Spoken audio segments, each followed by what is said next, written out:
Welcome to ibcway.com, where English is never scary, but always fun and easy.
Have you ever wondered why native English speakers construct sentences the way they do? Have you ever hesitated before actually understanding the meaning of a sentence in English?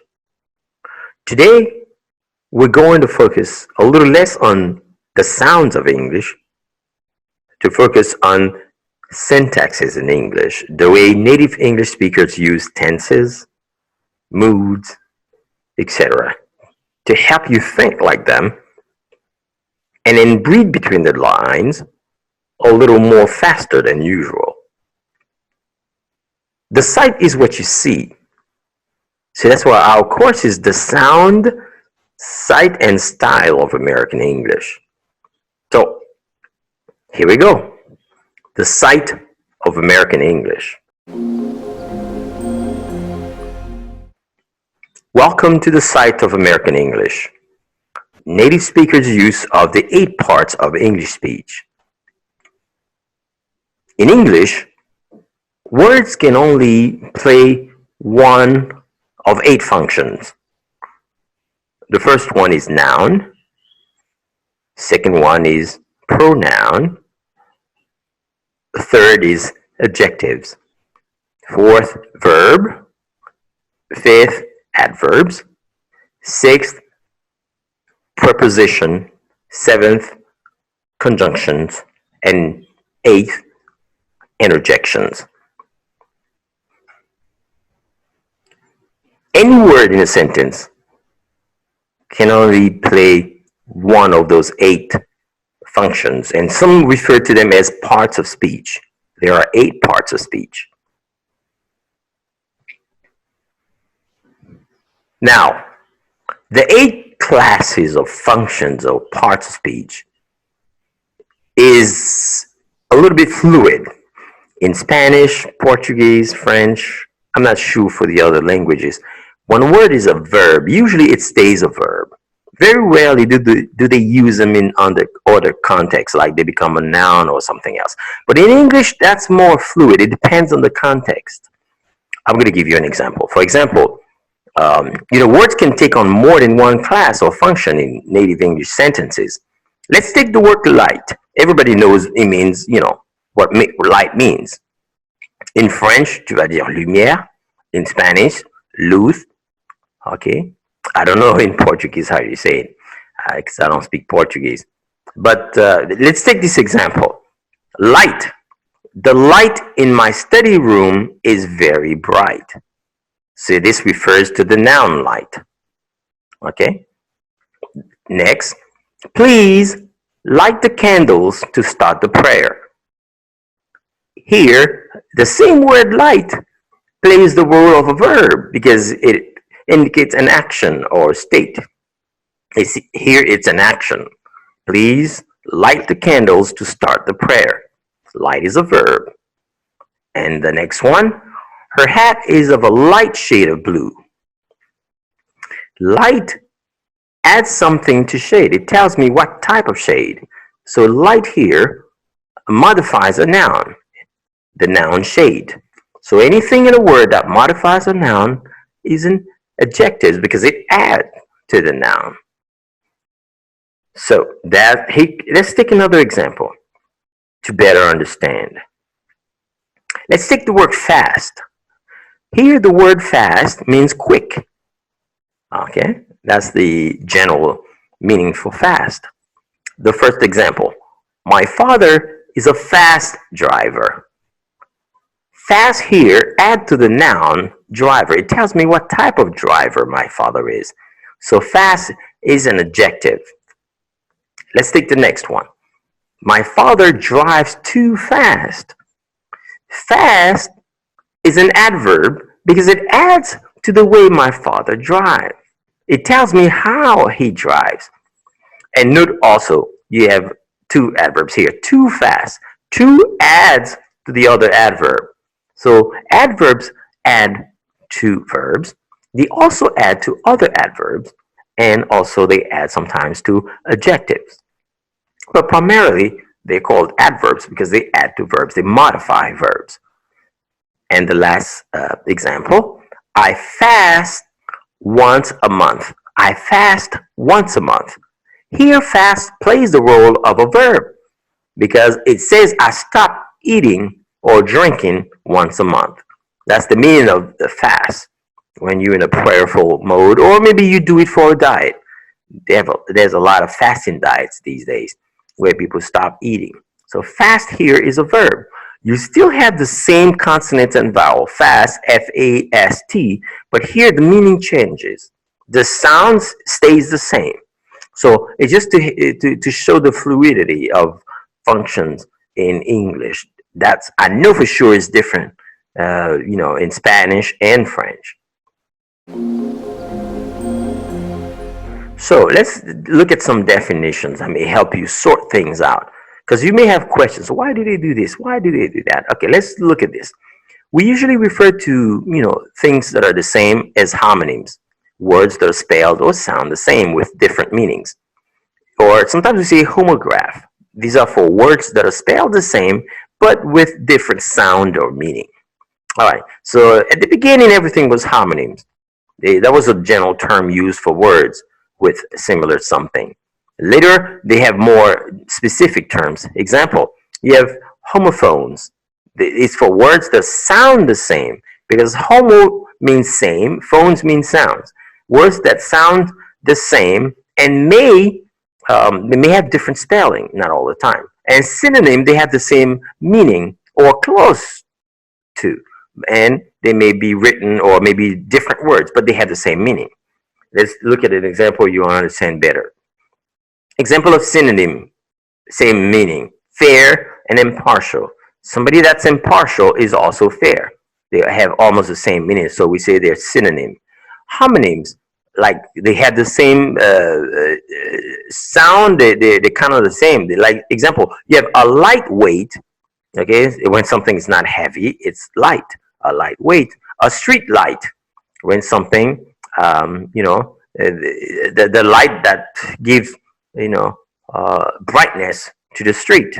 Okay, a street light. Homograph. Homo, same, graph, what's written. So, for example, they have the same spelling. T-E-A-R. The first one is pronounced tear, like tears in my eyes. And then the second one, T-E-A-R, is pronounced tear. Example, to rip something apart. Okay, to tear something. So now, when you're a non-native speaker, you see T-E-A-R, you're going to say, oh my God, why do they say tear here and there they say tear? All right, you just have to know that exists in the language, accept it, and move on. These are homograph. So the context will tell you whether you say tear or tear. So don't worry about it. Just be flexible and roll with it. Now, homophones are words that have the same sound, okay, but they may not be written the same. For example, the short for advertisement is ad, and it's written AD. It's a commercial, an ad. And when you do the action of adding something or of increasing something, you say to add. So they have the same sound, but written differently. Like the other one is ADD. All right. So Know these distinctions and be comfortable with them so that English may be, a lot easier for you. Now, what's beautiful, English, they don't use a lot of tenses. Primarily, they use 6 tenses. The first three, present, past, future. And the next one, present perfect, past perfect, future perfect. All right? So, okay, you see that? Present perfect, past perfect, future perfect. Now, present, look at the arrow. It's for something that's happening now or something you usually do. You do by habit. Example, I thank you. That means I'm thanking you right now. I thank you. I pray daily. That means every day I pray. That's a habit. Action is happening now or it's an habitual action. Look at the past. Look at the arrow. That's simple past. I worked. But watch out. Action happened in a not too distant past. Like if you did something a month or a year ago, you cannot use simple past. Okay, because it's a little more distant. Now, simple future. Future is an action that will most likely happen in the future. You have a certain level of certainty that it will happen. Example, I will work. Or you could say I shall work, but they don't use shall that much anymore. So I will work. Okay, I'm sure that I will work. Now, let's look at the other three. Now, this one requires a little more focus. You have to think about it a little more. Now, perfect. When you hear the word perfect in grammar, perfect tense, it means that the action is completed by the time it is reported. Right? Perfect means action is completed. Let's look at the first one. Present perfect. To do the present perfect, you have to use the present tense of the verb to have plus the past participle of the verb you're using. Example, I have worked. I have worked. The present tense of to have is I have, and the past participle of work is worked. I have worked. But if you say I have worked, the idea that you expression is that it's a little bit in the past, a little further in the past. But if you just worked yesterday, you say I worked yesterday. I worked. You don't have to say I have worked yesterday. Okay? But I have worked in the past. I have worked for that company. Maybe I'm not working for them anymore. So it's more or less completed. Now, the past perfect and future perfect, to use those, you need two events in the past. And you need to indicate that one precedes the other one. So here we go. For past perfect, how do you create that? You use the past form of the verb to have. And the past tense of to have is I had. And the past participle of the verb you're using. Example, I had, which is the past of to have, worked. I had worked, okay, when I was healthier. Or before I went to the movie. Went to the movies in the past, but before I went to the movie, I finished working. I had worked. Or I had worked when I was younger. I was younger. So when I was younger, now I'm old, I had worked. So action is completed before another one in the past. And the mirror of the past perfect is future perfect, except the actions happen in the future. But one will happen before the other one. Example, I will have worked. How you create that? You use a future tense of to have plus the past participle. I will have worked when you'll get there. All right, when you'll get there, I will have already finished working. You could take another example. I will have eaten when you will arrive. So when you'll arrive, I will have already finished eating. But both actions will happen in the future, and one will precede the other one. Okay. You can say let's take another example. I will have been rich when I'll be 20. So I'm way past 20, so I just choosing that as an example. So it just you indicate one will happen before the other one. Okay? So action will be completed before another one in the future. That's why I say when you're using future perfect or past perfect, you need two actions to make sense of it. The present perfect you don't need to, but it also indicates that the action is completed in a past that's a little further than just yesterday or a couple of days, right? Okay, I hope you understand that. Six tenses: present, past perfect, or present perfect, past perfect, future perfect. If you want your emails to make sense to a native speaker, you need to use those tenses correctly. And it's easy because you only have six of them. Some other languages, they still use a lot more than that. Now let's look at something else. Okay? The normal order of sentences in English. In English, normal order of sentences is subject, verb, complement. And sometimes they reverse that order to achieve certain effect. Like if I'm a writer, I'm a poet, I want to put something, in evidence, I can reverse the order of sentences. It's not a mistake. It's just, artistic choice. Example. All right. So, and when we say subject verb complement, you also have to understand it could be a group of subject, a group of verbs, or a group of complements, right? We call them phrase. Like a phrase, a prepositional phrase is a group of words that has a preposition in it. Adverbial phrase, a group of words that has an adverb in it. Okay, so to express ideas, words can be grouped into four ways. However, the only grouping of words that expresses a complete idea is the sentence. The sentence is at the top. Remember, communicating means exchanging ideas. And the only way to exchange ideas is to create complete sentences. A sentence which is supposed to express a complete idea. Okay, normal order of sentences: subject, verb, or object.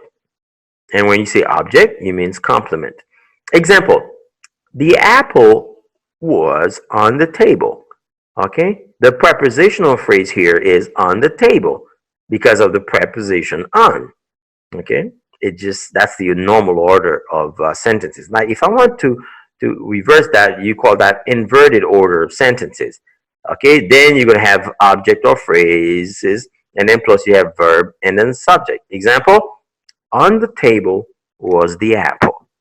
Now, I can only do this to achieve the effect of putting the focus on the table. You could say, on the table was the apple, and that apple was of a red that was so appetizing. All right, now let's switch. Let's talk about moods in English. There are three major moods in English: indicative, imperative, and subjunctive. Okay? Well, you use subjunctive when you have a wish, or you have something that's contrary to a fact, or there's a condition for it to happen. Indicative, you use that when you're making a declaration, you're making a statement, or you're asking a question. So they say that that sentence has the indicative mood. Example: I love to work. Okay, that's a statement. Do you like to get paid for your work? I'm sure you do too. So that's a question. So you say this form is an indicative form. Imperative, okay, when you're given a command or you're making a request. Example: come here immediately. That's an order. Hey, close the window, Paul. That's a request. Okay, it could be an order if I'm Paul's boss. I say, hey, close the window, Paul. All right. So now, subjunctive is when what you're saying is contrary to reality. Okay? Example: if I were there, I would give him the letter. But I wasn't there, so that's contrary to reality. So that's why I say if I were instead of saying if I was there. So if you say if I was there, I would give him the letter. That's an error. So you're supposed to use the subjunctive here. Now, if I were there, that's you have to use that's the subjunctive part of it. I would give him the letter. Now, if there's a wish, again, that would be contrary to reality. I wish I were rich. It's a wish, but I'm not rich right now.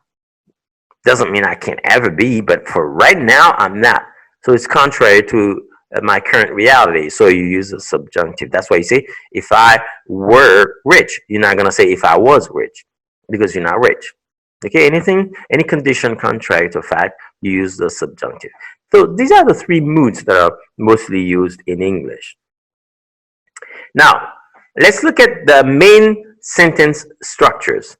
If it's going too fast, please stop the video, just rewind it, make sure you understand it for yourself, and compare that with your native language so that you don't make those mistakes. You understand quickly when native speakers are speaking to you, and you make yourself understood a lot faster also when you use those forms, those syntaxes that they're familiar with. Okay, a sentence structure depends on the sentence's purpose. What's the purpose of the sentence? Why are you making it? It will determine which structure you use. But thank God, there are only 4 kinds of sentence structures. The first one is declarative sentences. You use that when you want to make a statement. Example, I love English. I hope you do too, by the way. So that's a statement. Number 2, interrogative sentences, when you want to ask a question. Example, do you love English? The third one, imperative sentences. We use that when you want to give an order or you want to make a request. Example, stop it right now. Yeah, that's a command. Oh, pass me the sugar, please. That's a request. Number 4, exclamatory sentences, when you want to express a strong feeling or an emotion. Example, I can't believe you just bought these shoes. All right, these are the 4 main sentence structures. Declarative sentences, interrogative sentences, imperative sentences, exclamatory sentences. These are the 4 main sentence structures in English. Now let's look at the groupings of words. You know, the different ways you can put words together in English. As we mentioned earlier, the top way, the only one that expresses a complete idea, is a sentence. So a sentence is defined as a group of words with a subject and a verb that does express a complete idea. Example, English is easy. Now, other grouping of words in English. A clause. Now, there are 2 types of clause primarily. You have independent clause and dependent clause. To be honest, independent clauses are almost the same as sentences because they have a subject and a verb and they express a complete idea. However, dependent clauses, they depend on another independent clause to make sense. That's why they call them dependent clauses. So they have a subject and a verb, but unfortunately, they don't express a complete idea. Example, when the rain started to fall. Now, you should be waiting for the rest, right? So that's why but it depends on another independent clause to make sense. But it has a subject, the rain, it has a verb, started. When the rain started to fall, we all started to sing. Now it would make sense because we started to sing is an independent clause that complete the idea of when the rain started to fall. So 2 different kinds of clauses. Independent clauses and dependent clauses. What else? A phrase. A phrase really is any grouping of words because a sentence is a phrase, but it's a particular phrase, one that has a subject and a verb and that expresses a complete idea. A clause, independent or dependent, is a phrase. So a phrase is any groupings of words, any group of words in English. But don't confuse that. I put that in French for my French viewers. Don't confuse that with phrase en français. En français, quand on dit phrase, c'est ce qu'on appelle un faux ami, right? It's not the same. So Sorry for that parenthesis if you speak another language. So in French, you would say locution prépositionnelle as a prepositional phrase. A prepositional phrase is any grouping of words that has a preposition in it. Adverbial phrase, any grouping of words that has an adverb in it. All right. Example, on the table. On the table is a prepositional phrase because it has a preposition on. But these phrases also follow the fluidity that we mentioned earlier in English. Okay, phrases can take on any function or role in English sentences. Let's give an example where it's a subject. Studying English is much easier than I expected. You see, the verbal phrases here, studying English is the subject because this is what, the subject of the verb. Studying English is much easier than I expected. Next, an example where the phrase is an object or the complement. I get up early to complete my exercises. The phrase here is to complete my exercises. It's a prepositional phrase because there's a preposition to in it. Okay? And then that's why I get up. Okay? I get up for what? In order to complete my exercises. Now, here's one where the phrase is an adjective. The apple on the table belongs to Paul.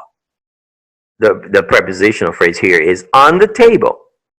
So on the table adds something to the word, the noun apple. It tells me what kind of apple is the one on the table, not the one on the floor, on the chair, or in the bowl. It's the apple on the table that belongs to Paul. So since it adds something to the noun apple, we call it an adjective. Okay, English natives are very direct. They don't try to confuse you. It's very clear. You apply it and you won't have any problem. Okay, here's an example where it's an adverb. He avoided a serious injury by jumping in the air. All right, so the prepositional phrase here is by jumping in the air because there's a preposition by in it. Now, by jumping in the air adds something to a verb, avoided. It tells me how he avoided the serious injury. The injury here is the complement. He avoided what? A serious injury. And serious adds something to injury here. So serious is an adjective, but the prepositional phrase by jumping in the air adds something to the verb avoided. It tells me how he avoided the serious injury. So it calls that group is an adverb. And also you could group words as just one word. Stop. That's a sentence. There's just one word here. So we saw the 4 groupings of words in English. Sentences, clause, phrase, and could be a single word. That's all we had for you today. Remember, this information is proprietary. You may use it for your own personal use, but you're not allowed to distribute it. All right? So this is a courtesy of ibcway.com from Professor Olivier. I hope you find that useful. Thank you.